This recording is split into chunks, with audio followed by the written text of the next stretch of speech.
CMM আদালতে fascist হাসিনার অন্যতম সহযোগী সাবেক অবৈধ মন্ত্রী আনিসুল হক এবং সালমান এফ রহমান, কামরুল ইসলাম এবং দীপুমণি, এদেরকে বিভিন্ন হত্যা মামলায় বিজ্ঞ আদালতে তারা এজাহারনামী আসামি হিসাবে তদন্তকারী কর্মকর্তা তাদেরকে গ্রেপ্তার দেখানোর জন্য প্রার্থনা করেন। বিজ্ঞ আদালত তাদেরকে গ্রেপ্তার দেখিয়ে জেলহাজতে প্রেরণ করেন। সব মশার বিরুদ্ধে সুরক্ষা দিতে এলো বসুন্ধরা এক্সট্রিম অ্যারোসল, মশার বিরুদ্ধে এক্সট্রিম সুরক্ষা। এছাড়াও আরও দুইজন আসামি, একজন হলো যে S M Mizanur Rahman, fascist হাসিনার একজন পার্সোনাল অফিসার, বেসরকারি পার্সোনাল অফিসার, আর আরেকজন হলো বদরাম পোদ্দার, সে সাবেক ছাত্রলীগের সেক্রেটারি এবং সে অগ্রণী এবং জনতা ব্যাংকের ডিরেক্টর ছিল এবং আওয়ামী লীগের একটা উপকমিটির সদস্য ছিল।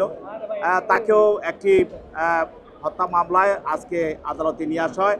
আর মিজানুর রহমানকে একটি টাকা আত্মসাতের মামলায়, চাঁদার মামলায় নিয়ে আসা হয়।